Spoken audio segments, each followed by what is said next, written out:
était une fois, dans un quartier pauvre et poussiéreux d'une grande ville, une petite fille nommée Amina. À seulement 8 ans, elle perdit ses parents dans un tragique accident. Seule, sans famille pour l'accueillir, elle fut confiée à un orphelinat. Ce lieu, bien qu'abritant d'autres enfants brisés, n'avait rien d'un foyer chaleureux.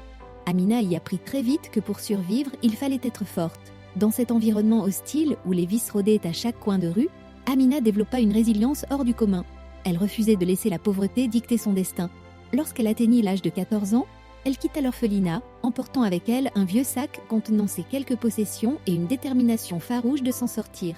Elle trouva refuge dans un petit atelier de couture tenu par une femme nommée Yasmina, une veuve qui avait connu elle aussi les affres de la pauvreté. Yasmina lui apprit à coudre et lui offrit un toit en échange de son aide. Pendant la journée, Amina travaillait sans relâche, et le soir, elle se rendait dans une petite bibliothèque communautaire pour apprendre à lire et écrire. Mais le quartier regorgeait de pièges.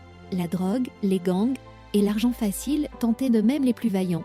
Un jour, un groupe de jeunes délinquants tenta de l'intimider pour qu'elle devienne leur complice. Amina, malgré sa peur, refusa catégoriquement. Elle savait que céder une fois signifiait plonger dans un cercle vicieux dont elle ne sortirait jamais.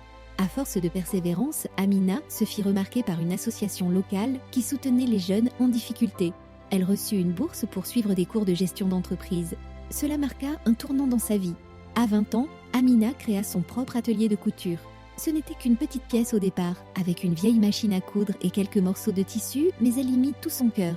Elle embauchait des femmes du quartier, souvent des mères célibataires, et leur apprenait à coudre pour leur donner une chance de gagner leur vie honnêtement.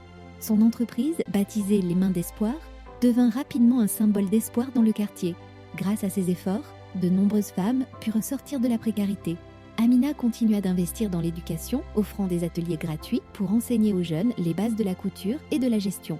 Au fil des ans, Amina devint une véritable figure locale, reconnue pour sa résilience et son courage. Elle n'avait jamais oublié les leçons de sa propre lutte, l'importance de ne jamais perdre espoir, même lorsque tout semble perdu. Amina nous montre que, même dans les environnements les plus hostiles, la persévérance, le courage et la solidarité peuvent être des armes puissantes pour transformer la vie et celle des autres.